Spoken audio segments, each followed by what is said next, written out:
Ladies and gentlemen, welcome to the Happy Hour Podcast pregame episode. Of course, I am Ray. Matt's here with me this week. Unfortunately, Tom Nutty cannot be here, but that's fine. Well, fuck you, Tom. Yeah. One big fuck you to Tom Nutty. And our guest, YNG Zuck, is actually in the room. So we're going to go ahead and admit him. And then we'll get into all of our fun little festivities that we normally do right here on the pregame episode. And, of course, next week, Big 100 next 100. Week. So that is 100% going to be absolutely chaotic next week. I can't believe we made it to 100, man. Yeah. That's the thing. Like, there's a lot of podcasts out there, but some people just kind of give up. Like, can you guys hear me? Hey, what's up, brother? How are you? Good. Let me get some video going for you guys. All right, cool. Hold on here. All right, but here we go. Hey, what's up, man? How are you? Hey. How we doing? Good. Thank you for joining us a little bit early. This is our pregame that we normally do before every episode. And we saw the Zuck, so we knew it was short for something. And we saw Zuckerman, and we're like, we hope he's not related to Mark Zuckerberg, because as much foul and demeaning shit that we've said on Facebook, we're surprised we're still even on Facebook right now in general. That's actually why YouTube. We got a couple strikes against us. Actually, we moved to YouTube Live. Because we used to do Facebook Live, but they us twice from going live on Facebook Live. And I was like, you know what? Fuck this. I'm over this shit. We're going to do YouTube Live. And where are you coming to us from right now? Los Angeles. Los Angeles. Oh, man. So there's actually quite a time difference over there. So it's what, 3:30 right now? Yeah, it's 3:30. I'm from I saw the Philly and the Maryland tag. I'm from Pennsylvania. I used to live in York. I'm a huge Ravens fan and Orioles fan. So I saw that in one of your videos. I was going to ask you about the Orioles hat. I was like, oh man, straight up, he's got the Orioles stuff on. We were just talking about that right before we went live, that, you had the Philly, you're from the Philadelphia area, Pennsylvania area and all. Now, of course, you're from York. So growing up, you were before the Nationals, so the Orioles were your team. So that's the whole thing right there. That's where that tie-in is. Oh man, look at that. That's a pretty sweet fucking little is that better? I'm trying to make it so it looks cool for you guys, just so we got it set up. Shit now. All right, cool. Now what arcade games you got over there? We got Pac-Man, Star Galactica, Mortal Kombat, Final Fighter, Super Marvel, Asteroids, Miss Pac-Man, NBA Jam. Awesome. I think we're gonna get the Simpsons one too, but we're waiting for Walmart to drop the price, because they go from like $3.99 and then they do them on clearance. So like sometimes you'll walk in and they'll find them for like $100, $200, and then just buy them right then and there. Yeah, they always run good deals. Justin Schlegel from 98 Rock would love you. He has his own, arcade down in his basement as well. And he actually has Galactica and all that, down there as well. And man, what's been going on? How's it been? Have you been doing a lot of shows lately? Of course, the chain got loosened on a lot of this stuff with COVID. So everybody's going back down. Everybody's trying to catch back up for all the dates that they had to reschedule. What's going on with, all your dates? You've been pretty busy with shows and all that? Yeah, we've been really busy with shows, and to be honest, we've just kind of been filling in the gap with when I'm not performing. I moved and living in LA full time now. So I've kind of found myself in all aspects of the entertainment industry. I've been starting to do commercial and TV, and I'm trying to get into that realm. And then, I do a lot of modeling aside from the music. So when I'm not doing, just music, then I'll try and, build my schedule up with stuff that is going to benefit my entertainment career as a whole, and give me some leverage and, some new avenues to explore and make some new connects and all that good kind of stuff. So now, how long ago was it when you figured, hey, I wanted to start, doing some of this other stuff like the modeling and the commercials and all that? Was that something that you wanted to do? Was that the whole, you wanted to do the whole pie? Like you initially had, hey, this is everything I want to get into? Or was it just something that you were like, hey, let me kind of dip my toe into this? Because of course, I did 20 years of pro wrestling. So I've been able to do all kinds of cool different things. I have this podcast right now. So it's kind of expandable. Once you do one thing, it helps you kind of lead into another.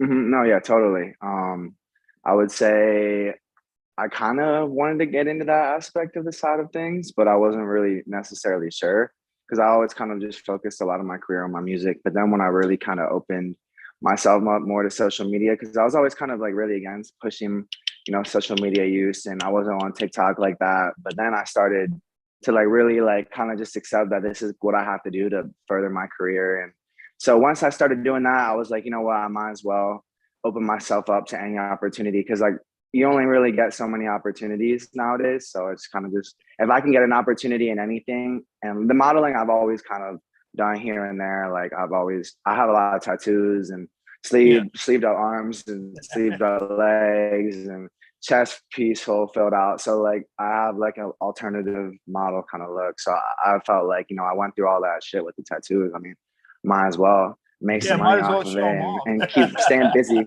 Yeah, just exactly. And just stay busy. I really feel like it's just, staying busy and getting connected. And, even though it's not a music gig, I find I might talk to somebody about something, but then they know someone in the music industry. And then once you're like so far in the industry that everything kind of just really comes like full circle, that like, this person knows this person. And like, I grew up with this person like 3,000 miles away when I was like 6. So like, it's like, I find myself in that loop of like finding people and meeting people that I was like, oh shit, like we know mutual people, but we have no idea who we are, and we're in the same industry. So it's like that connection. And yeah, I'm just trying to stay busy, and I'm young, so I'm eager to keep going. And just, man, that's all you can do is just keep on, grinding and hustling with all that. And, it's kind of crazy. Like when you go out, when people see you, do you ever get any of those people that are like, come on, man, sing for me? Like you're in a grocery store, like you're like, loading your cart full of, fruits, and then some guy just comes over, he's like, oh man, look, it's young.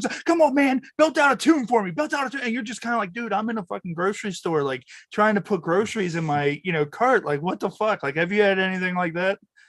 I've had a couple I've definitely had a handful of experiences. I mean, I feel like once I like kind of get to know a group of people, or if I'm around a group of people, and then like I'm not, I talk about what I do, but I also kind of keep it like, like low key. If I'm like around people that are in the industry, then, it's like one thing. But if I'm around my normal friends and kids that kind of don't really understand, because, I've dedicated a lot of time. So once you dedicate your life to something, like people don't really understand the same thing. Like they're not on the same wavelength as you in a sense. So like when I'm talking to them about business or like they just don't get it. So, I don't really talk about it too much, but I've definitely had instances in public where I've like come across people where they know me, or I do live streams every single night too from my TikTok live, where I get about like 25,000 people minimum a night, and about like an hour, maybe like an hour, 2 hours. So I do a lot of connection with that, and I talk to my fans. So I would say a lot on social media, like I get a lot of like talking in person a little bit. I'm not at the height of my career, so I assume once I keep growing and growing and growing and getting bigger and bigger, it's going to happen more and more. But I've definitely had some run-ins with fans, and I've had cool experiences, and I've done a lot of shows and stuff like that. So definitely I've kind of like broke into that realm, but not like Justin Bieber level where like I walk out of my car and then everyone's like, yeah. And you're just kind of like, Jesus Christ, I'm just walking to my car. Yeah, right. And I'm kind of glad on that one, honestly. I'm kind of happy that I don't have to worry about that yet, because then I can kind of still do my thing and feel like I'm still living my life and having a good time, and not feel like there's a lot of pressure that goes into that of not, making the wrong mistake in the spotlight of, because, you're just doing your normal thing, and then something can happen, and then everything you've done for years and years and years just gets thrown out the window. Yeah, I mean, and I understand because, with the pro wrestling, I did it locally. So, Maryland, Virginia, West Virginia, all that. So I'm kind of known in those areas. So if I go to North Carolina or something like that, there's a slim chance someone might know who I am. They may have saw my stuff online, but, it's been, I think, 3 years since I've wrestled. And there was a day I went to McDonald's. I just went to McDonald's, and I'm ordering food for me and my wife. And the person at fucking McDonald's knew who I was, and he's like, oh my, Chase Rawlings, blah, blah, blah. And he's just talking to me nonstop. And you know how it works. Like, you always, like, your fans are your number one. Like, that's the thing. Exactly. Like, you don't get paid, you don't get your notoriety or anything like that if it's not for your fans. So you always try to make time, but also it's the kind of thing of, dude, you're holding my bag. I just throw the bag in the car and I'm going to speed off. Like, that's like, I wanted, my wife is going to call me and go, why the fuck is McDonald's at the end of the why are you still fucking there? It's like, well, I ran into some fan, like, and I mean, that's just, and I mean, dude, like the whole thing with, music and wrestling and all that, it's like, have you ever had the kind of thing where you've been on stage performing and just the energy of that crowd is just so raw that, you know, you perform harder. And that's one thing I've had is that, you know, you hear that crowd going, that crowd gets wild. And then it's like, all right, now we're going to get even more fucking wild because you just feed off that energy.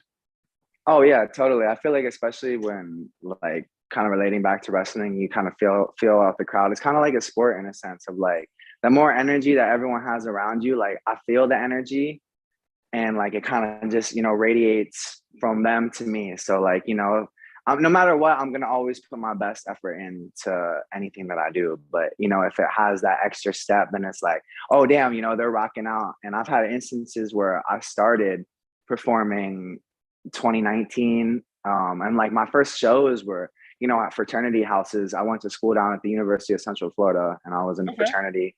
So that's where my like career really started, like, you know, building and growing, because I was able to go to all these fraternity houses that had, you know, that had hundreds wild shit. I'm pretty sure you saw some wild shit. Yeah, hundreds of my brothers, and I had friends. I bartended on campus, so I was friends with everyone, and everyone knew me. So I had hundreds of people that, you know, would come to these houses. And my first ever show was, you know, at probably like 700-800 people. It was the first time I ever performed at a party at my fraternity house, where I was unknown as heck. I had one song that blew up in like early 2019 on SoundCloud, and was just that whole wave of everything. And, you know, everyone was singing my song. So, and that was the first experience I ever had of like performing. And so right then and there, I knew, I was like, oh, this is it. Like, this is what I'm going to do for the rest of my life. So like, I've definitely had moments like that, and being able to be in that environment of kind of the school aspect, and kind of getting that feel before the whole Corona thing and everything messed up,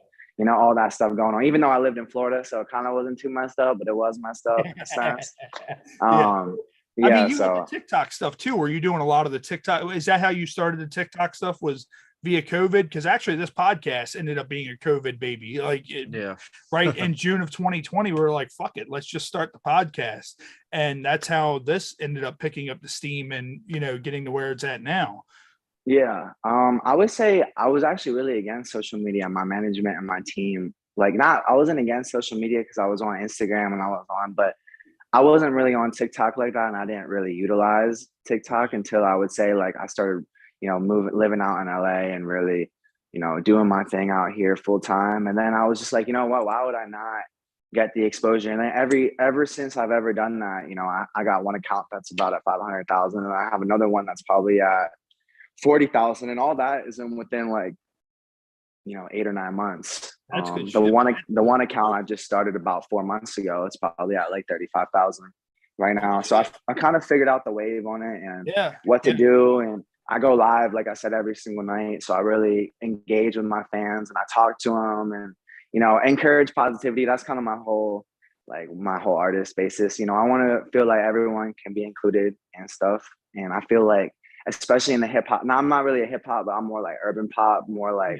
pop rap, melodic pop rap, more urban pop, totally. So I feel like, you know, that kind of industry is very almost niche, but I want to be able to open it up. So, you know, 60-year-olds, 30-year-olds, you know, if you're purple, like, I don't care about any of that kind of stuff. You know, what you like, what you do in the bedroom, what you believe in politics. Like, you know, I just want everyone to be able to come together and keep bringing positive energy and positive vibes. And so that's kind of like what I've been really focusing on, I would say, as like an artist and my artist standpoint in my career, and just really levitating that anyone can be a part of the family, and like just keep growing that and radiating that. Yeah. So. Yeah.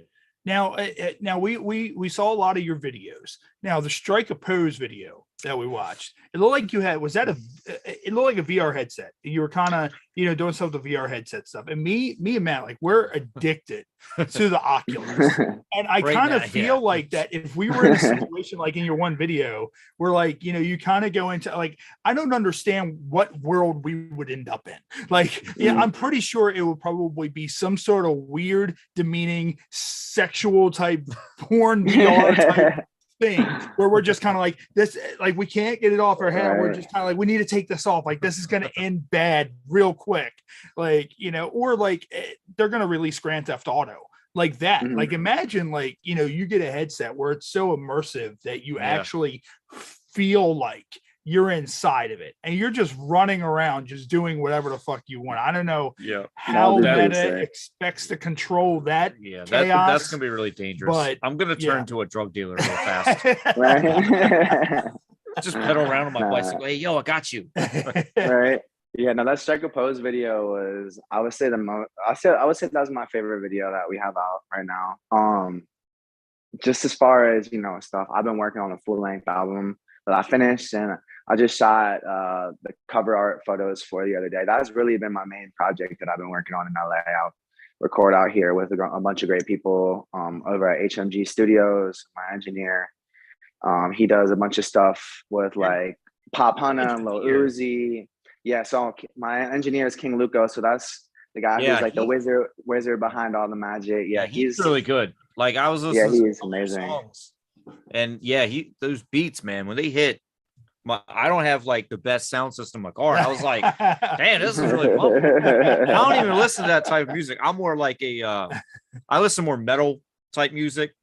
So don't let the beard fool you. He listens to a lot of bluegrass. That's what I grew up on rock music. So I grew up on the Dead and Metallica and Pink Floyd and the Doors and all that kind of stuff. So something about those guitar riffs, you know, I don't know. Totally. But yeah, just listening to some of your music, even on the way here, I was like, man, it's like you just mentioned like Strike a Pose. I was like, yeah, it's a really good song. I like it. I appreciate it. And I mean, you look at it like this, like look at Post Malone. He started actually doing rock music and then transitioned into, you know, doing, you know, rap, you know, the way he is now. And I mean, I don't know if you saw, he did during the pandemic, he actually did a whole concert where he was playing Metallica. He was covering Nirvana. And it was fucking awesome. And I was like, holy shit, you know, it's like, you know, you see that and it's like the talent of him being able to, you know, do one genre and then do another genre, like boom. And it's like, oh man, like that's completely, you know, insane. So being able to immersify yourself kind of, that's my whole taste on spinoff. Like the stuff that I have out right now is like, I hate to say it, but it's not even close to any of the stuff. Like I have some stuff that's, you know, on the album that I have out, but like the stuff that I've been working on out here in LA, it's just, you're like, that ain't shit. Next level. Yeah, it's immersifying it's immersifying all genres. And, you know, I like being able to take rock and alternative and, you know, maybe a little bit of like EDM and then a lot of pop rap, a lot of urban pop, hip hop, and then kind of be able to have a taste of everyone, you know. It's the pie that has all the slices. So if you like rock music, but you don't like, you know, really big hip hop, then there's going to be a couple songs on the album that are going to have just, you know, that more soul influence. So there's a taste for everyone to like, there's something for everyone there. So like, it's really immersified in that aspect of being able to have relatable stuff to everybody. So, you know, even though I like all kinds of music, but I don't like country music more than this. So like, if I did, you know, then I would have something. Yeah, exactly. I would have something for everybody. Awesome. And what we're going to do real quick, we're going to get into our Urban Dictionary term of the night. So we like just randomly click on stuff on Urban Dictionary. And tonight's word is Wordle fucker. And a Wordle fucker is someone who tells you the answer to Wordle before you have a chance to solve the puzzle yourself. And the example is my friend was so excited at solving Wordle, she told me the answer before I could do the puzzle myself. She is a Wordle fucker. Now I see people on Facebook posting about Wordle all the time. I have no idea what the fuck Wordle is. Like, I don't know if you played it, but every time I see it, it's like little fucking square like bubbles or whatever. Some are yellow, some are green. I'm like, I have no idea what the fuck I'm looking at right now. No, it's crazy. I have an attorney that lives in the house, and he actually is always playing Wordle. That's like his thing.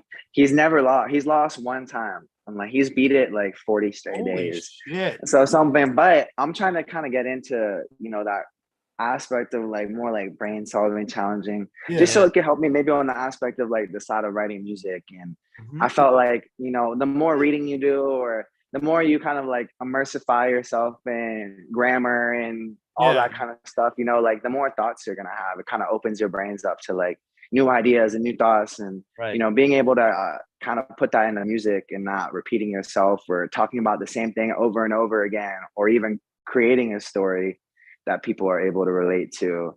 I feel like, you know, having the more exposure with that, or more, you know, familiarity in a sense, you know, it's only going to kind of help you. I've never played it personally, but I know people who have played it.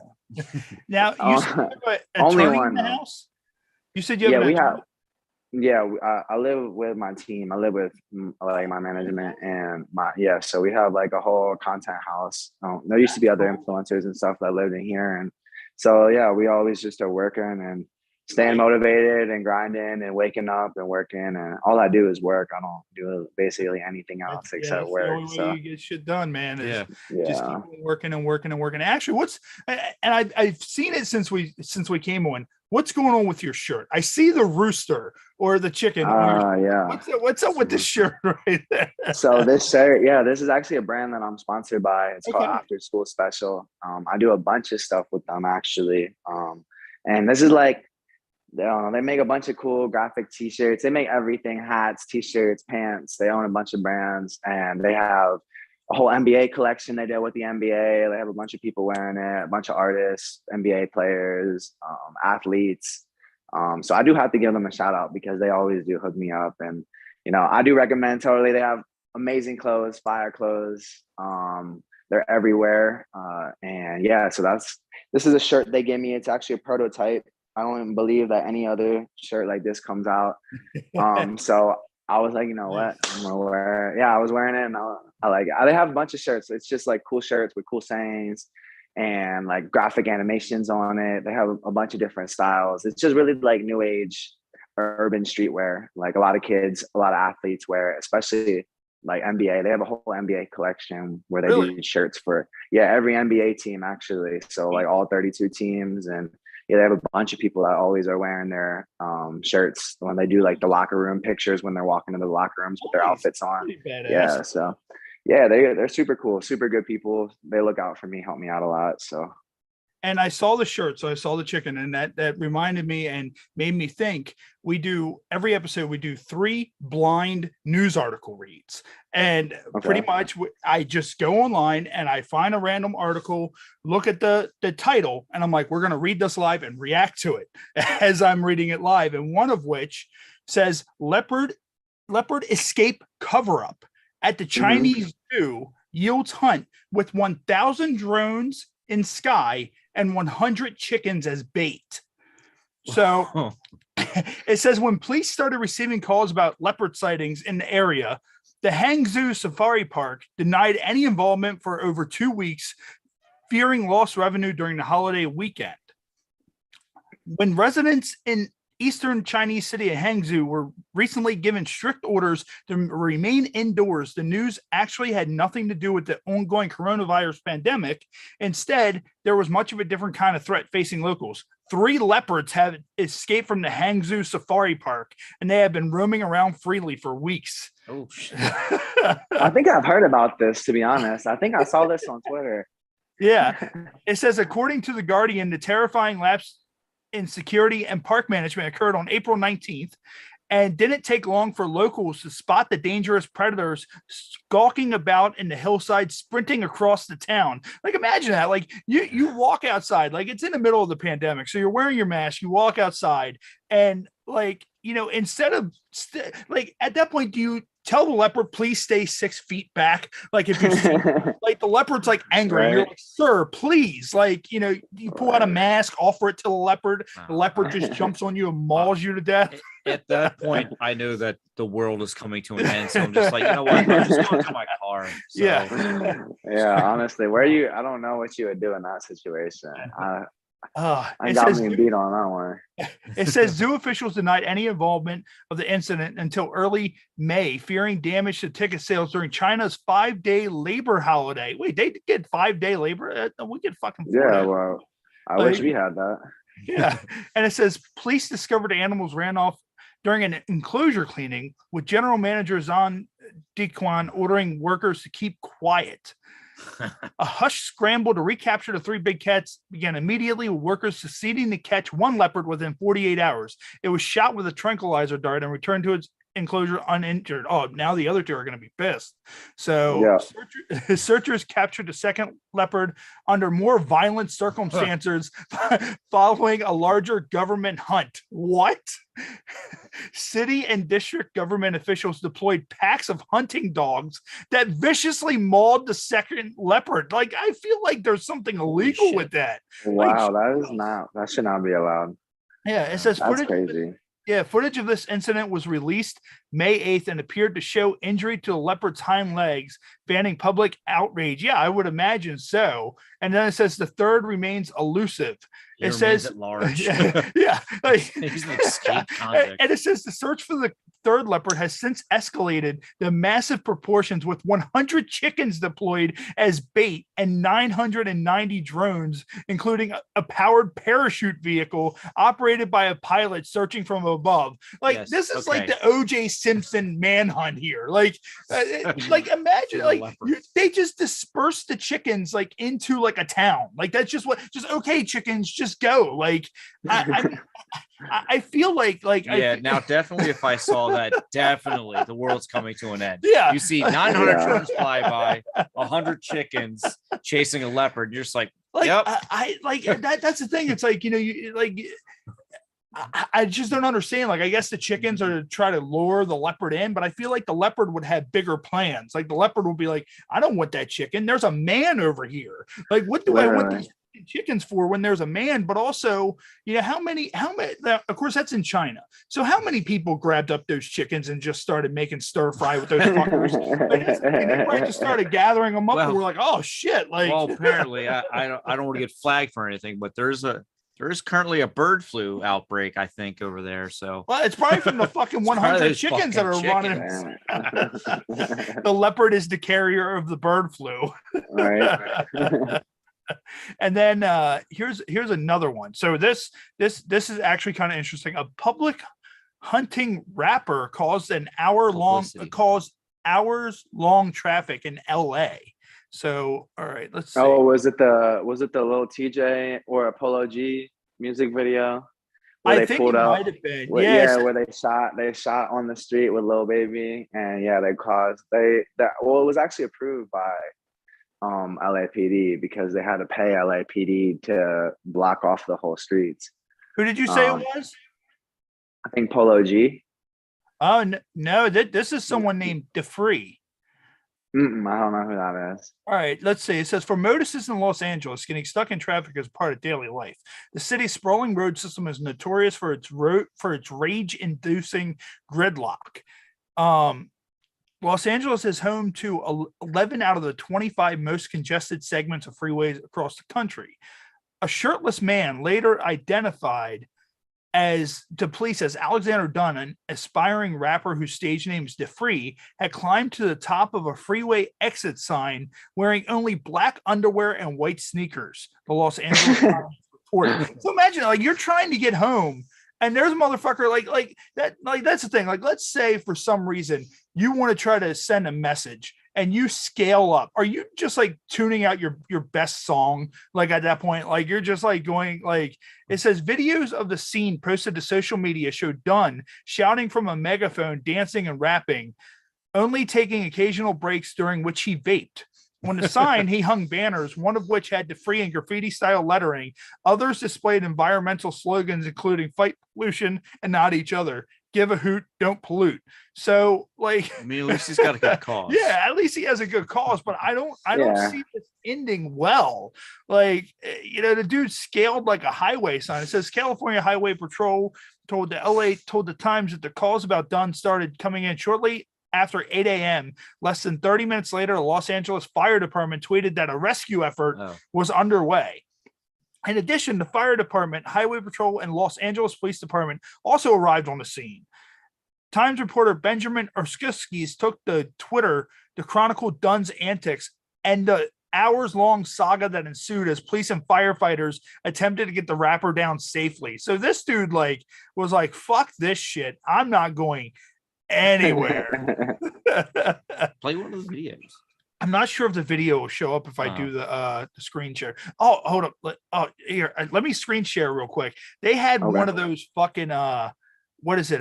Shit. Like a crane or Yeah, some no, shit? they had they had the Where you fucking jump, yeah, you like a jump moon out like you jump bounce. like a It's moon like a- bounce, like you jump off the catch building, yourself like you can falling. see like the shit right here that says fight pollution, you know, blah blah blah. So like at that point when they put that thing out, I'm done. I'm jumping. Like fuck that. Like I've always wanted to jump on one of those. Like I would completely fucking just jump right off that bitch. Like I would swan dive off that. Like just wow. now it's indented. I wonder if that's where he landed. Like I wonder if that was just like No, he's like, up there. oh yeah, he is. Oh yeah, He's still up there. like it's like a standoff. Like you got all these guys. Like that one guy's just standing there, like, is this really my fucking life? Like, you know, why am I here? Like, Jesus Christ. Oh, let's see one of these videos play. Let's see if this plays on. Oh wow.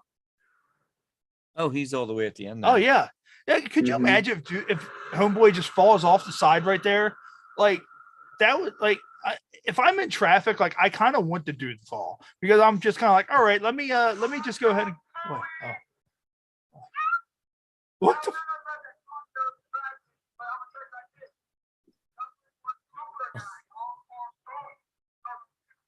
Oh, he's rapping.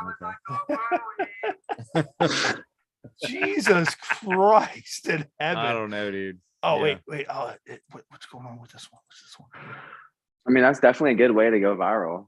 Yeah, Oh, that yeah. is definitely a good way to go viral. I'm That's not sure if gonna it worked grab- out in his favor because grab- I've never heard of Gonna him grab some before. attention. Yeah. Oh, he went down the ladder like a bitch. Oh no, fuck that. You jump on the moon. Oh wait, no, he didn't go down the Did he? ladder. DeFree sprung himself. LAFPD ladders have slowly been closing in on him, but he won't give in. What the fuck?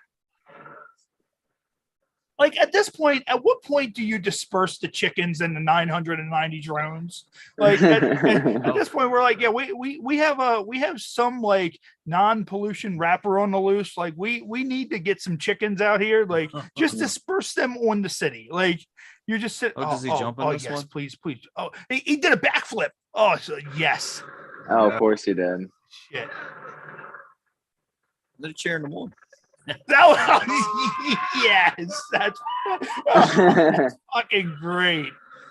All Yeah, right. that's all for that guy. Yeah, fuck Now- that. I'd get up there, now- like, sir, come down. I'm like, actually, I can't. I'm Now, scared. that's the thing. Would you ever like consider like as a publicity stunt, like, you know, if you for some reason just wanted to, would you ever think, hey, let me just scale this sign? I'm just going to go up here and just make a scene. Like I can't imagine I'm like not in doing LA that feeling. Oh good. no. Yeah. My management team would not be happy about that one. That's for sure. They would not vibe with that one. As far as like maybe though, like doing something crazy, I don't know. It just depends. Like what I feel like, you know, you could incorporate a lot of cool things. Yeah. But like that, I don't. You should. I don't. I You don't should know about parody that in a music video. That would be cool to do as a parody in a music video. You know, just be up on the sign, just doing your thing, and then the police are closing in on you, and then at the end you just backflip off the fucking swan thing dive. and just get in a cop car and just drive away with the cop car like that. That would be the fucking best. Oh. That would be. I like that idea. All right, and let's get to our last blind article read. So this one, vicious squirrel attacks sends Louisiana man to a hospital. A man was taken to a hospital after police in Louisiana say he was attacked by a vicious squirrel. They are. Police officers came to the aid of a 78-year-old man on Tuesday when a caller told dispatchers a squirrel was eating a man's hand. What?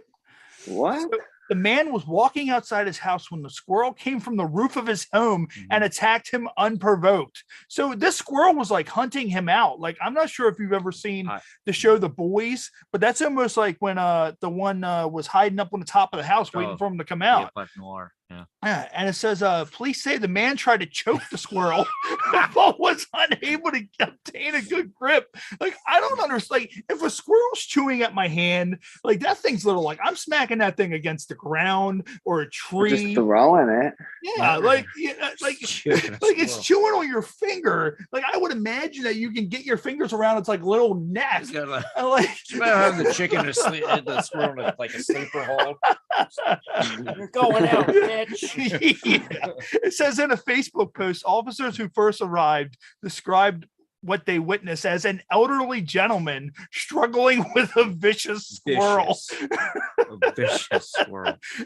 I think he was a little bit too much of a gentleman. Like, I feel like if he would have turned into a vicious gentleman, things would have turned around different. Like, he just snaps that little squirrel's neck, and it's just like, it's my turn now, bitch. Yeah. The squirrel was eventually subdued, and police said it died as a result of his injury. What injury? Like, okay, so they had to subdue the squirrel. Like, I feel like that old dude could have did more. Like, I know he's 78. You know, he probably has a hard time getting around.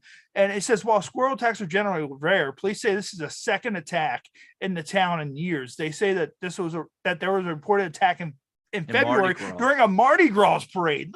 Hey, I'm telling you, the squirrels are on the fucking uprise right now. I feel like the squirrel, it's going to end up like, what is it, Planet of the Apes? You ever see the Planet of the Apes movie? Like, all the squirrels are just kind of like, nah, fuck this. We can't find our nuts anywhere. We're burying them. We don't know where they are. The humans have to pay.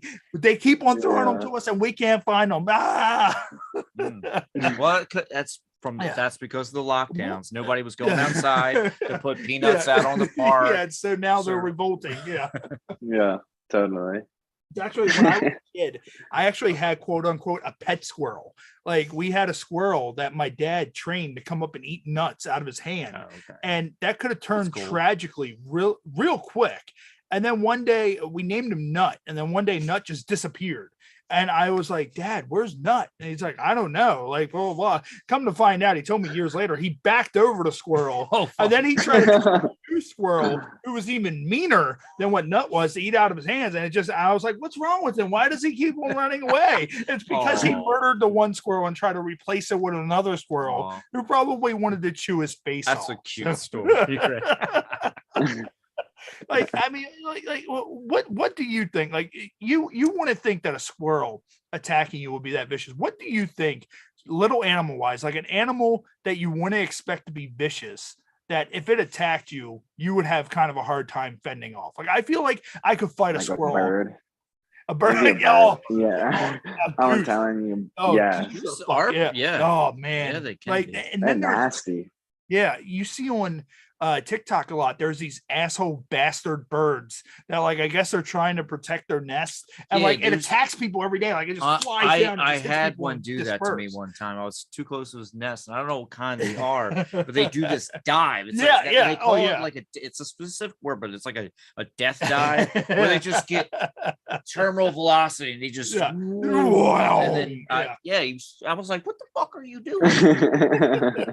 I very pretty bird though. Yeah, I feel like that, you know, what is it? Those chinchillas or whatever. I feel like if you piss off a chinchilla is gonna fuck your world up. Like, it's just gonna get mad and be like, you know what, bitch, this is it. It's over. I'm gonna kill you right here. Right here. So yeah. I've never owned one, but I'm gonna take your word on that one. Let's say like a hermit crab or like a frog. That'd be pretty. A frog. Could you imagine being attacked by a frog? Like, you're a cop and you show up and there's somebody wrestling with a frog, and you're just kind of like, why don't you just fling that fucker by its leg? Got its tongue and it's just shoots its tongue on your face and it just keeps on flying into your face over and over again. You're just like, why are you doing this? But oh man, real quick, what we're going to do is we're going to get into our current featured beer, which is from Devil's Backbone. It is Vienna Lager. This is the last of the Vienna Lager that we have, so we will have something new next week for our 100th episode special. We will be bringing something new in, so shout out to Devil's Backbone, Vienna Lager. Go out, find some at your local liquor store. And speaking of which, we're going to get into our featured shot, which is not one of our favorites currently, but it's 10 High Sour Mash Whiskey. It is nothing compared to the Metallica whiskey. If you've ever had that, the blackened Metallica whiskey, 100, definitely go out, pick some up, and try it. This isn't too bad either. Yeah, I mean, as I said, it's not as bad as the gin we had. We had a gin that was called Polo Club Gin, but it looked exactly like the Polo. It had the logo, the same logo as the fucking cologne. So I'm just assuming that they took old cologne and just fucking put it into a bottle, and they're like, "Oh, here we go! Like, this is it." Blah blah blah. So it was bad. we'll let you do that. So Yeah, it was definitely aftershave. of course, shout out to Hard Rock Cafe in Cancun, which I don't remember being at when we were in Cancun. So, here's that. Let's do it. Boom. And oh, man. All right. So what we're going to go from here is we're going to go ahead and get into our game segment. So our game segment is called Ode to Humanity. We have a handful of games that we play with all of our guests. So I'm going to go ahead and get some of these ready because a lot of these pop up on the screen and it'll make it a lot easier for you to see them once they're up on here. So I'm going to go ahead and do that. And then I will hit share screen on this. So what we're going to do first is we're going to do what do you meme? So Zuck, what I'm going to do is I'm going to show you a photo and you're going to create a meme for it. So I'm going to go ahead and pull this up right here. So here's this one right here. And pretty much it's a man sitting there next to the ocean, staring out at the water, and you kind of see his reflection there. What do you think would be a good meme for this photo? A good meme. Does it have to incorporate exactly what he's doing in that photo, or can it kind of be based around anything? Just anything in general. That's a good question. I don't know. It almost kind of reminds me of like a Clint Eastwood movie cover in that photo. I'm trying to like think. Yeah. Think what? How about this? I'll go first. I got to go.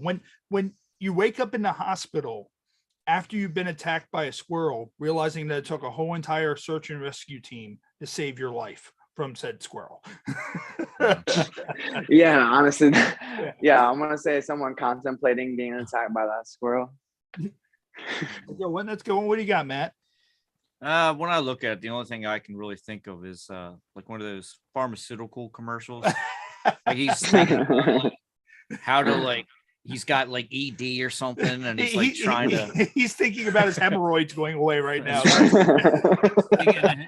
To the future about how to solve his hemorrhoid problem. Preparation H. It gets the itch out. So there's that. And then what we're going to do is we're going to go right into our game called Incoherent. So what I'm going to do is I'm going to show a series of cards that are going to be spelled in drunken lingo. And what you need to do is just kind of sound those out the best you can. There's a couple of hints if you need them, and see if you can figure out what they say. So here's the first one right here. What do you think that says? Snapchat story. Snap. I want to say Snapchat. Snapchat's Dory. You got the one of the hints is a 24-hour special. So you got the first part, which is Snapchat. So Snapchat, it's a 24-hour Snapchat Dorothy? No. Another hint is a video too risky or unimportant to post to Instagram.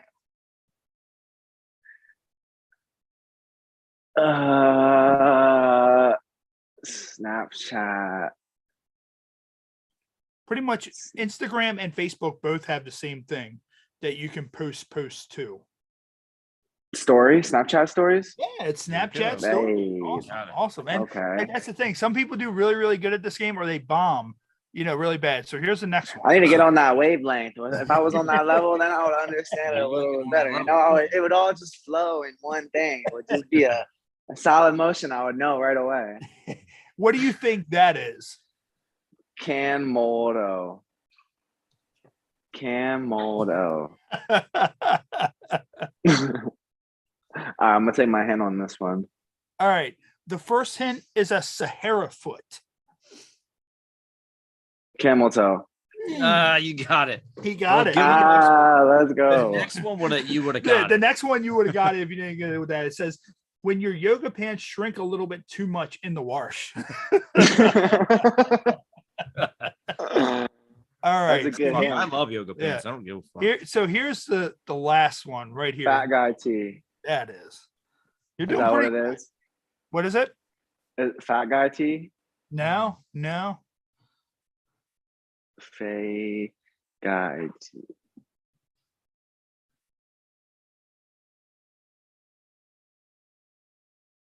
Faded. It's one of those things, kind of say it fast, but listen to yourself as you say it.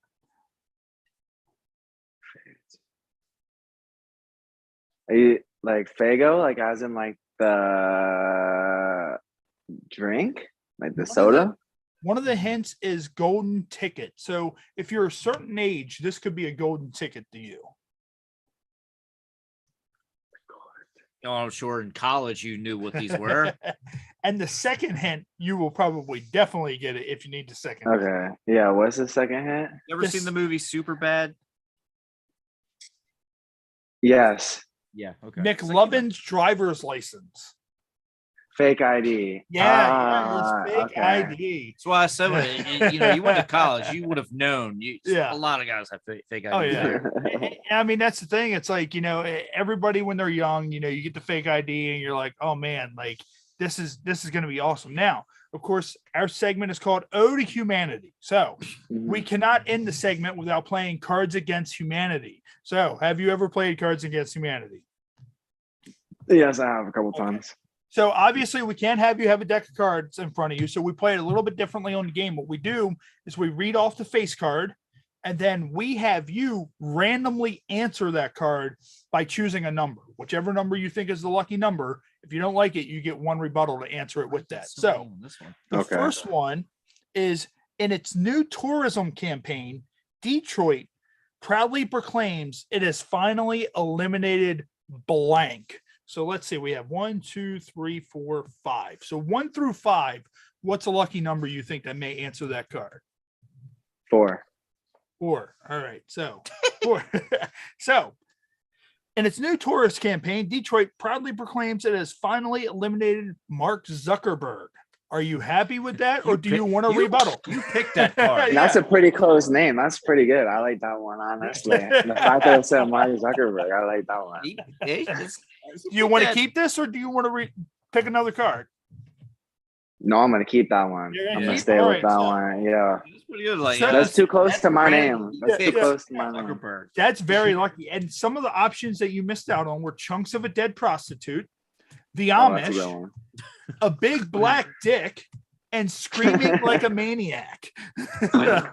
Big black dick pretty much trumps everything. Now this one, oh, that's why you got okay. Now it makes sense. Now this one, what we're gonna do is you and Matt are gonna try to answer this together because it's two blanks. So okay, I see the answer. So well, yeah, well, you'll get 2 answers for. We'll have you pick numbers for each one. So what we'll do is this one is forget everything you know about blank, because now we've supercharged it with blank, and there's 1, 2, 3, 4, 5, 6, 7, 8. So you have 8 cards. What 2 numbers do you want to pick? 2 and 7. 2 and 7.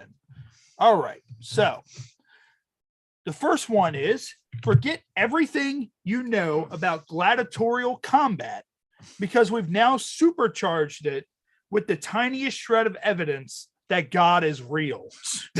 Now, if you want to change any of those 2 cards, you can change both of them. You can keep one, change another. Do you want to rebuttal either or both of these cards?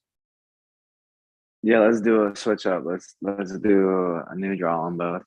New draw on both? New draw on both. 7 are out. So what other numbers do you want besides 2 and 7? 3 and 5. 3 and 5. All right. So 3 and 5. So this one is forget everything you know about switching to Geico, because now we've supercharged it with bipolar disorder. Oh yeah, I like that one better.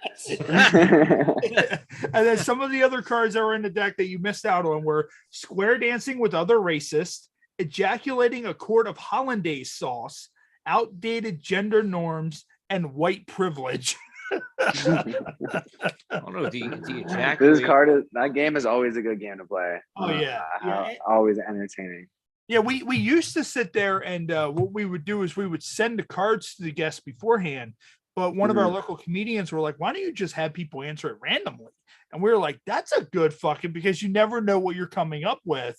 And, it just makes up for, so much more. And of course, with your music videos, now doing your videos, how much time goes into doing one of those music videos? Like, is it like kind of like a movie production? Like you sit there and spend hours and hours and hours, or are some of them you're just kind of like, man, this wrapped a lot quicker than what I expected? I feel like it just really depends on a music video. Kind of just depends. Like, am I coming up with the idea? Is it storyboarded out by the person who's shooting it? Like, how much, how many scenes am I shooting? Am I shooting at 10 if I shoot at 10 locations all over the city, that's going to be, a couple of days worth of shooting, minus if I shot all of it one day in like, a studio space and like some like big studio. I just really like, I feel like every project is really different, just depending on what you want, what you're looking for, how much, effects are going into it, scenery, location, like all of that kind of like, because you could have a video that might take only one day to shoot because you can just do it all in one day, but you might have a video that might take, 3 days to shoot, and then you got a week to edit, and then they gotta, VFX it, and then they gotta color grade it, and then, you just talked about a whole process of at least like, 3-4 weeks just doing all of that. And then if I want it changes. So it just really just depends on the project, what's going into it, the budget of the project. Cause you have a music video budget that's a lot higher, you're probably more or less going to be shooting, something that's a lot more cinematic or something that, has a lot more things that go into it. So it just really just depends on the project, depends on the song. I would say I've had videos that take, 1 day to shoot, and then I've had videos that we've had to storyboard it out, and then we've had to go to, I have to go to a sun night shoot here, and then in the morning, then we got to go to this studio space, and then the next day we have a space booked here. So it just depends on, how that and, availability and budget, and there's just a lot of different factors. I would say no video is the same, but I would say a couple of days at the most. Okay. A couple of days. Is there anything like with any of the videos, like any of the, like, have you been anywhere for any of the videos where you just kind of looked around and you're like, oh, wow, like, this is kind of cool. Like, any locations where you filmed your videos. Like, I know the one, you have all the cinder blocks and all that. Like, you're doing all your thing with that. Like, has there been a certain location where you were just kind of like, man, this is pretty fucking cool that, we're shooting everything here? Yeah, I've had, I would say that like it was probably like the last video. I don't even know how much footage I even used just from the Get Right video, but that was like a long time ago. I shot that video probably when I first moved out here to LA, and, we've got slingshots and a whole bunch of cool stuff. So me and my friend, it was just the two of us, and, we were driving through the hills of Hollywood, and like that was right when I moved out to LA, and I was like in the slingshot doing that. So it was like cool. That was probably like one of the cooler experiences. I've shot a bunch of places like all through Orlando and Florida, and I've shot in like some strip clubs, and I've shot in a whole bunch of stuff. So I feel like I've definitely had some cool places where we shot. I liked shooting at Santa Monica Beach. That was a really cool shot that we did there. We shot a music video there.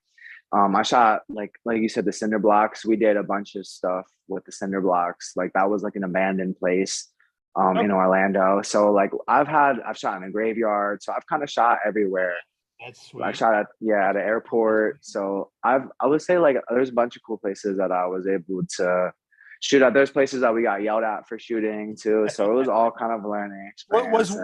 Was one happened to be the strip club? Because this podcast spun off on a TV show I did way back in 2008, 2010. It was called Happy Hour TV.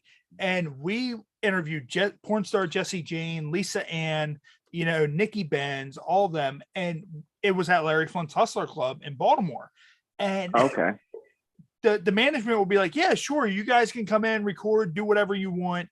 And we would have the camera set up, and you would just see all these strippers walk by, and they'd be like deer in headlights, just wide eyes, as they would see a camera. Because I guess their coworkers or their friends or their parents didn't know that they were showing their ass. If Daddy could see me now. If Daddy could, and like literally, like some of them were walking by and kind of like diving out of the way, and we're just kind of like, what the fuck's happening? They're like, please don't record us. We're like, no. Yeah. A waiver and had your permission and all that. So what were some of the places where you guys ran into some issues? I would say like any extras we've had to use, like we've always had to have like, waiver verifications and all that stuff. So it was always kind of protected on our end. So we never had to worry about. And I always wanted to like eliminate any worry about. So, I've never personally run into any experiences where I've had any issues, kind of getting things set up because they were either arranged beforehand.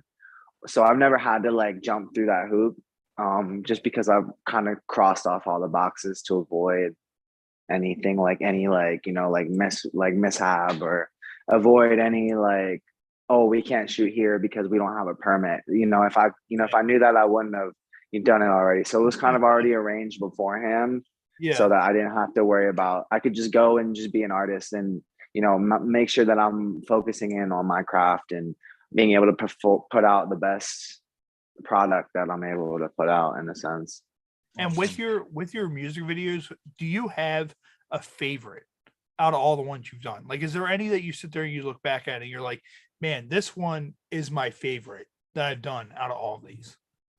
Yeah, I would say the Striker Pose one is just my favorite, just because of like the work that we put in. And I had a lot of like, I would say like creative control on that with my friend. And it was just like, I felt like the first real legit, like crazy. I've done like a bunch of legit stuff, but like as far as like music video aspect, it was the first video I shot when moving to LA, and I shot it near my house. And so it was more like a sentimental kind of thing. So, but yeah, the videos that we have working on right now, like we're just on the scratch board, but yeah, they're going to be crazy for the new project we have coming out. We have a bunch of videos. We're going to shoot a bunch of videos for the songs, and we're doing a bunch of cool stuff with that. So I'm super excited for that. With the creative control part, like with your videos, do you have control? Like I noticed in a lot of your videos, you're not wearing a shirt. The one video you wore the O's hat. Can you sit there and be like, hey, look, this is what I'm going to wear. This is, what it's going to look like. How much of that, goes into a lot of those videos? I feel like as of right now, I have a lot more say just because, I'm kind of directing it myself. But now if there was an instance that I shot with like a Lyrical Lemonade or Cole Bennett or, the crazy, the that, and they're like, hey, I want you to wear this outfit, of course I would be like, hey, like, if that's the creative directive, that's your job. So I've been able to really, kind of choose my own style a lot and, embrace things that I like and kind of as far as that aspect. But if I had someone tell me like, hey, I think, wearing this would look good for this, like I'm all opposed to getting the best product and putting out the best thing and, still having some, control and creative input. But, if a director is telling me of a, video, hey, like, I want you to do this, or I want you to do this with this on this scene to make this effect. Want you to wear a duck suit, and jump off the sign, little traffic. Like, no, I'm not doing that. Yeah, I need you to have a squirrel viciously maul you in this video, and you're right. Honestly, but no. I've got a question real quick. So I stalked you a little bit on your, your Instagram and stuff like that. Cause I'm a weirdo, man. Seems like you're a bit of a partier. You seem like you like to party. You like to drink, like to, go out, do your thing. Mm-hmm. So my question is, what was probably your favorite or most, the best party you've ever been to? Best one? I don't know. I've been to a lot. I used to work. I used to work down in the club scene in Orlando. I was a VIP host, a promoter, bartender. So I was really immersified in the nightlife scene. I was in a fraternity in my school. Yeah. So like just being in that industry really like helped everything just start my career in a sense of just kind of like getting exposure and being able to talk to these big hip hop artists and talking to their teams. So like I can't think of one specific incident that I would say is the best, because I've had so many great experiences with so many great people, and I try and think back on everything that I've even done up to this point, and it's just like I can't even think of all of it just because I feel like I'm always doing so much, which is a blessing, of course. Yeah. So I can't say that I have one time. Everyone always asks me if I have like a specific, especially my fans. They're like, "Oh, what's your favorite song?" or "What's your favorite this?" And I don't know. I'm not like a very favorited kind of person. Like I like a wide range. I like being able to pick and choose and like select from a couple of things. I don't ever like feel like I ever have like, well, someone will be like, what's your favorite song on the album? Well, I'm like, oh, I like this song and I like this song. I can't say like I like Wayne. I like a couple. And that's always kind of, I've been really indecisive always. I'm not indecisive a lot, but like at the same time, I like a couple of things in that sense. So I can't say that I have had like one experience. All right. Well, second part to that, then who would you think between Orlando or Florida and LA, who do you think parties, not necessarily the best, there's the best part, who do you think parties harder? Oh, that's definitely Florida. No, party more wealthy. That's probably LA. But like party as in like the scene and just people in Florida. Like I remember when I was living down in the pandemic during the career, and a lot of things were closed. I was blessed to be in Florida to have my career still kind of being able carried out. I was still performing when everything was shut down, and I was in clubs and I was still doing my thing. So I felt like, being blessed with that opportunity of kind of being down there when everything was shut down, but still being able to have access to the music scene and further my career while everyone else's career wasn't, at a standstill, but they were just a lot more limited to opportunity or what they were doing. Cause you can't even go to the studio because they're afraid that you're going to give your engineer COVID. Well, in Florida, I was going to my studio recording every damn day down there, working on albums and working on everything that I needed to do. So I would say Florida, definitely. Florida, a lot less rules down there. A lot more just, anything kind of goes type of vibe. Without question. When we're he moving asked to Florida. That, but when he asked I thought Florida man exists for a reason. There's a reason why Florida man exists. Now, you see like something viral on the internet 90% of the time, I would say, is coming Florida from like man. Something like And, Now, Zuck, you have like another 10 or 15 minutes to hang out, and then we'll let you. Is that cool? Awesome. Yeah, we're cool. And, we were. With all that, like what's going on? Is there anything when you were bartending that kind of stands out? That you're bartending, you're doing your thing, and you just kind of look over and you're like, what the fuck is happening right now? Like, is there anything like any kind of brawl or just anything like that? Oh, that's like every day. You're like, what the fuck? Like, that's like every day. Yeah. I mean, our stuff was on campus, so it was like I was right there. Like I was like my house was a minute walk away, and like Greek Row was right there. So it was like every night I felt like was a roll of the dice of like you went in and you had no idea you were gonna see every night. Yeah. It was like what you thought you would see in a movie in real life. And I was like, okay. But it was a cool experience, and it, like opened a lot of opportunities up for me. Oh man, with speaking of old school, there was a scene in that movie where they went down in the basement of one of the fraternities, and they had, what was it? I think the what was it? The oil wrestling or something. We actually, when we were doing our TV show years ago, duplicated that because our set, we built a whole fucking set, kind of like Wayne's World, in the basement. And we thought of this idea. Our wives weren't thrilled with it, but we thought of this idea. We were like, let's knock off of old school and do Jello wrestling in the basement. And we invited, we put it out there, roll call for all these women to come out, and we did Jello wrestling in the basement. And we put up all these fucking tarps and all that shit on the walls. And I'm telling you, that set eventually burned down because his house caught on fire. But they were pulling shit out of the house that were charred. The house still caught on fire. Yes, the house caught on fire. He was fucking boiling a turkey in a fucking turkey fryer.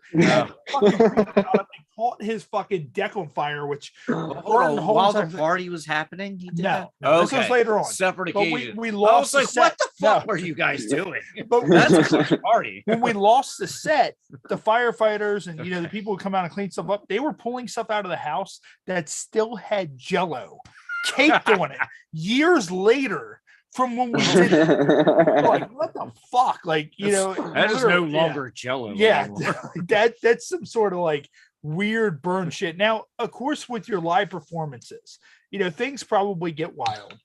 How many times have you looked out in the crowd? Of course, you probably see fights, you probably see people go nuts. How many times have you looked out in the crowd and just a girl just sit there, just boom, just tits. Just right. How many tits would you estimate you've probably seen at all of your At a concerts? show, I would say maybe like I would say like once. I only, but Really? like there's Yeah. I don't know. It's interesting though, because Yeah. like I don't know. I've had like more like rowdy scene, like kind of like mosh pits, and like there's been times where I've been performing and I've looked out and like been to myself and I've been like holy shit, like Yeah. there's a lot of people here right now, and I'm like that's pretty cool though, and they're all turning up. But so like Yeah. I don't know. When I perform, I see people there and I acknowledge them, but it's like they're there, but I don't really care that they're there. Like I'm in a sense saying that like I'm in my own world. Like I see people there, I acknowledge it. But like the adrenaline and what you like, I know you said you're a wrestler, and when you're in front of people and you're performing and like you feel it. And now imagine that, like I try and explain it like it's like a walk-off home run Oh in the yeah. bottom of the ninth on the World Series on a Yeah. scale the whole time. Nothing That's like duplicates it. I walk off Nothing duplicates stage. it. Yeah, I walk off stage and I can't sleep for hours. Yeah. I'm hyper and like Yeah. that's the feeling I get. It's just like it's the best feeling I've ever had. Like I love performing. I love being in front of people. I don't ever feel nervous on that aspect of. I just like being able to, do my thing, and I work so hard to be able to be at this opportunity and put myself in front of people. So being able to at least have people hear it and know that people are like actually listening and enjoy it, and I can see it firsthand. It's like, okay, everything I'm doing, makes sense. It's not that I'm just sitting behind a screen and I just see the numbers on a screen. Like it's great, to get millions of plays on Spotify and hundreds of thousands of streams. But like to actually be able to connect to people and see them right there and know that they went out of their way to come see me, or, are singing the songs and they know the music. It's just like adds like a whole nother like factor, a whole nother level to it all, to be honest. It makes it all worthwhile. It's also one of those things too, that it's also the great unknown, because you're in the back, like, show's getting ready to start. And I know this from being a wrestler, especially like sometimes if I was the opening match, like you have no idea whether there's 5 people out there or 5,000 people out there. And it's like, but you know what? Either way, I'm going out there and putting on the same show as I did the night before, and giving them the same performance. And real quick, Zuck, we're going to let you get out of here in a couple. Where can everybody find you, and what all do you have coming up? Yeah, so you guys can find me on all platforms at YNG Zuck, Zuck, just like Zuckerberg, but better. Zuckerman doesn't have the bird. YNG Zuck. On TikTok, you can find me at 717 Zuck. Big things we got going on right now. Just like I said, the album we have working out. I have, once we hit 1,000 subscribers on YouTube as well, we are going to drop a new single. This has nothing to do with the album. This is just, I want to just keep releasing music and just keep dropping and progressing. And right now, just because of complications of things outside of my control, we're just crafting the album to perfection. And if I could release it tomorrow, of course I would, because I'm passionate and involved, and I want everyone to hear it. But I know that, waiting it out and doing it the right way and the correct way, and, that has more longevity than just doing shit on the fly, and kind of, more or less creating a master plan. So the album soon, hopefully end of summer. New singles definitely going to be coming out, new music videos, just shows, opportunities, just anything I can get my hands on. I'm diving full force and just going and trying to immerse myself and just keep going and just keep the wave going. Just grabbing it by the head and, squeezing it as tight as you can, as if a squirrel was attacking you for no apparent exactly. reason. So, exactly. And, Zuck, what we're going to do, we're going to go ahead and let you get out of here real quick. Before you go, though, would you just be able, let me just hit that on there. Would you just be able to say, hey, this is Young Zuck and this is the Happy Hour podcast? Yeah, of course. Let me know when you want me to do it. Whenever you want to do now. it. Yo, what's going on, everyone? It's your boy, Young Zuck, and we are live right now on the Happy Hour podcast. Thank you guys for having me tonight. Make sure you guys go tune in. Much love always. Cool, man. Thank you. We're going to go ahead and let you get out of here. We're going to roll on another like 20 minutes or so on YouTube Live, but we appreciate you coming checking us out, man, and talking with us. And I'll talk with Eileen, and we'll send you out a shirt as a thank you for being on the show. Yeah, thank you guys. So, yeah, appreciate you guys having me out here. I've always wanted to, this is what it's all about. So I appreciate anyone. I appreciate anyone listening to me, talking to me. I've dreamed of doing this since I've been a little kid, and so I appreciate anyone hearing me out and giving me the time of day. I appreciate you guys. Shout out all my 717 people. Ravens had a fire draft. Questionable trade with Hollywood, but we still rocking. We still rocking the Bird gang. And we got to mention the rebuild with the O's, man. 2025, 2026. They're gonna know what's up once that farm. Man, Cedric Mullins. Cedric Mullins. I got my fingers crossed about good old Cedric. I hope he hears it too, because I'm believing in him. As well. Yeah, Adley's gonna be some hot shit. But all right, man, thank you. We appreciate it. Anything you have, send our way. We'll share it. We'll pump it through, whatever you need. So thanks a lot, man. I appreciate you guys. Yeah, much love always. I appreciate you guys. Have a great weekend. All right, thank you. All right, see ya. Yeah, thank you guys. All right, and what we're going to do, we're going to go ahead and just keep on rolling along here on YouTube Live. We let Zuck go ahead and get out here. And one thing I do definitely want to talk about is next week, next Saturday, May the 7th, our 100th episode. And we were talking about this a little bit before we went live. There's a lot of podcasts out there. There's a lot of shows out there. We get all the time. How do you guys get the guests that you guys get? Pretty simple. I learned from wrestling a long time ago. You need to know how to sell yourself to people. So, 100 episodes, to me, that's a huge milestone. I don't know what's in store for next week because we're inviting back 30 guests. 30 guests. So it's going to go off the rails. Yeah, it's going to go off the rails quick. There's probably going to be a lot of people over talking each other, but to me, it's more of our celebration party. It's more like a party that we are inviting you guys to join us to view live and view right here on YouTube, which, it's a who's who. I mean, Christ, man, we have adult film star Alex Cole. She's coming back. Showgirl Janie and Jericho. She's going to be coming back. Justin Schlegel from 98 Rock right here in Baltimore. Cool. He's going to be coming back. Tommy Simbazo, Eric Woodworth, and Ashley Pontius, all of which who have co-hosted on this show, will all be a part of it. Twism White Piece, he will be coming back. He's taking the place. Unfortunately, Sherry Nelson cannot join us, so he's going to be filling in her spot. And for any reason, if anybody cannot make it, we will keep you guys updated. So the whole format of what we're going to do next week, because nobody really knows what's going on. We just said, hey, episode 100, the HHPod. We're going to do one or two of our blind news article reads and let everybody react as we're reading our blind news article reads, which is probably going to be absolute fucking chaos. But what we're going to do is it's going to start off, we're going to randomly draw names that have 15 singles matches. And pretty much that's going to be determined by Cards Against Humanity. So whatever those 15 random matches are, myself, you, and Tom Nutty will be the judges. Like, for example, if it's me versus whoever, then you and Tom Nutty will be the judges, so on and so forth, of whoever chooses the funniest card on their random draw. That person, whoever chooses that card, then gets a hot tag. There will only be 15 hot tags to use in the HHPod Rumble itself. Those hot tags that when you go into the Rumble, you can either save yourself from elimination with it. You can either throw the card at somebody else and make them answer that card successfully. If not, they are eliminated. Or you can use that card to automatically eliminate somebody from the Rumble, which when I say eliminated, that means we are ejecting them out of the room and they are gone. They are eliminated. And then whoever is the last person standing will be the person who wins the first ever HHPod Rumble. And I may get a cheaper replica belt made up and send that out to the winner to post online as the first HHPod Rumble winner.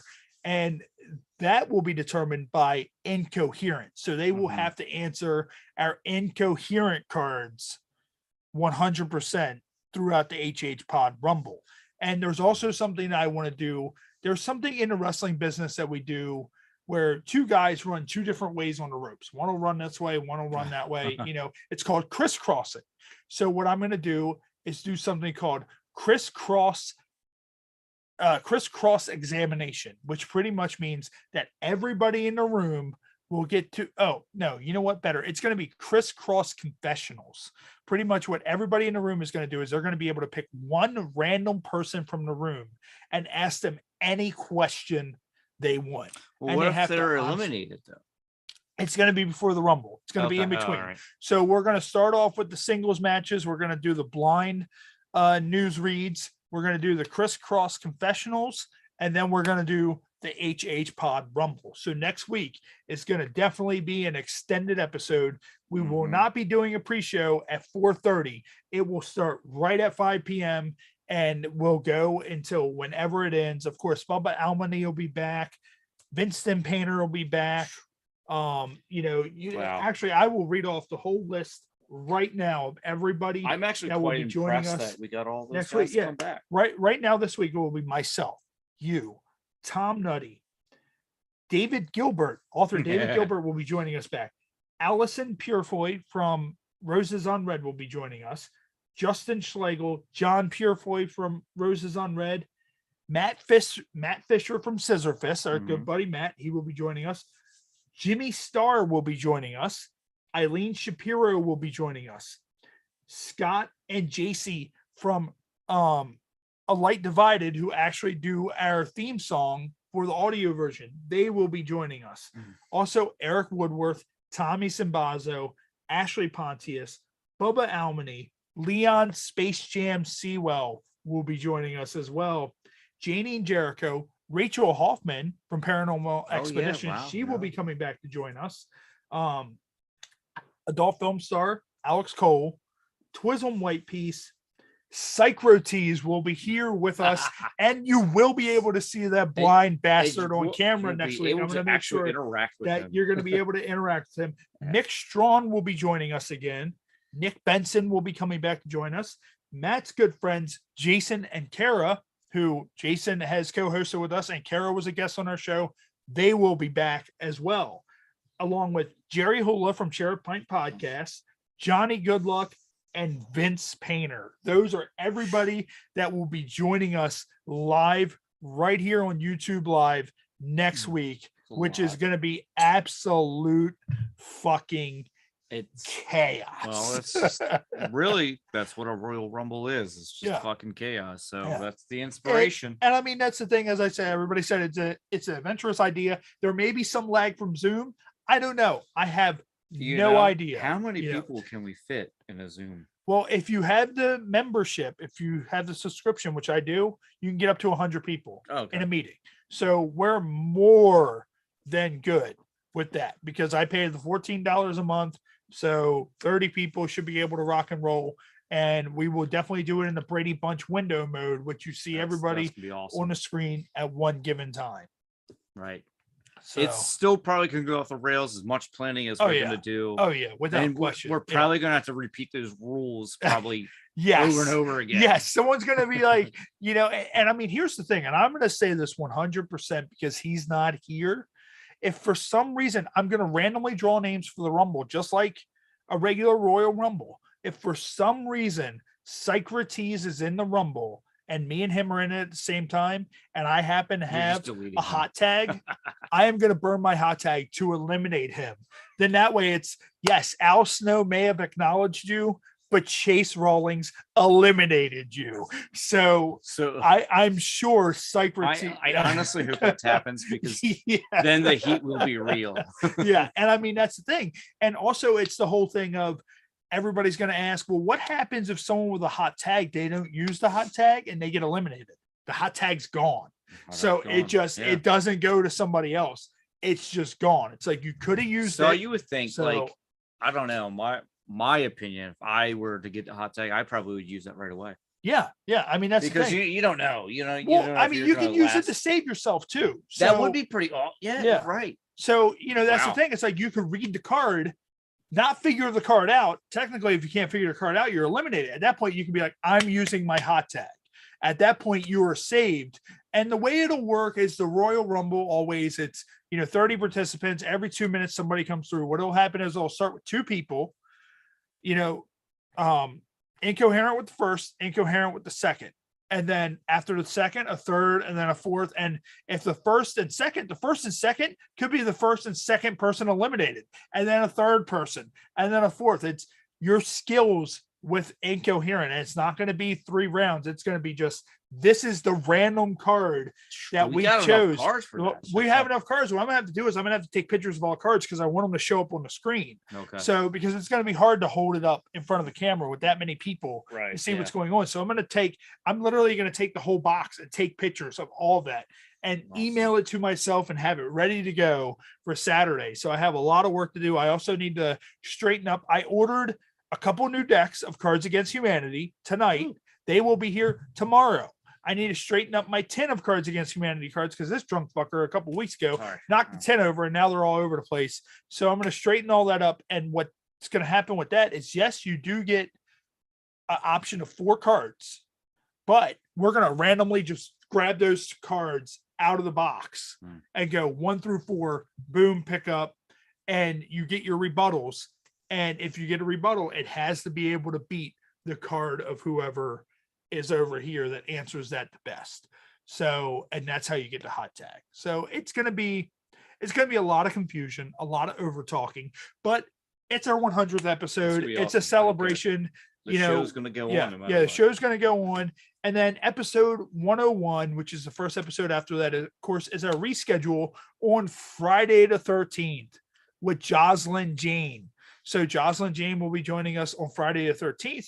Of course, we have a couple other announcements that will probably break over the weekend of other guests that are coming up. One big adult film star guest that will be happening the week after Jocelyn Jane that has yet to be announced. That will probably be announced by the end of this weekend. But yeah, no, anybody who's tuned in to our YouTube, we're almost at 120,000 views on YouTube throughout all of our videos collectively. Granted, we have countless videos. We're not going to call it a win. We're not, pulling gigantic numbers, but that's a win for me. For anybody who tunes in on the audio version, for some reason, YouTube has been performing a lot better. Thank you, honestly, from the bottom of my heart, Matt's heart, and anybody who's taken part in this show. We're very blessed on being able to talk to a lot of the guests that we talk to. A lot of people don't have that opportunity or don't have the means of being able to have guests like that come onto their show. So I've met a lot of people that I've never thought I'd ever meet. And just, with 100 episodes. And that's the thing. And going into episode 1, Matt had never done anything like this before in his life. And, there were a lot of episodes where Matt was quiet. And then eventually I was like, dude, just rip the fucking door off the barn and let the monster loose. And fuck that barn. Just let that squirrel loose and let it chew a 78-year-old man's fingers to death. I still can't get over that. Like, what scene do you come like where like the squirrel's like biting your hand? So it obviously has its little like feet, its legs around your hand this way or that way. So if it's this way, you could probably grab it like this and fucking strangle it to death. If it's this way, you're definitely grabbing it and choke slamming that fucker to the ground. I will choke slam that thing to hell. Like, I mean, I once picked up a cat above my head and threw it into an apartment. Like, I'd say you're a terrible person, but I've done worse. So well, no, see, it was warranted because me and Jess were cat sitting for someone.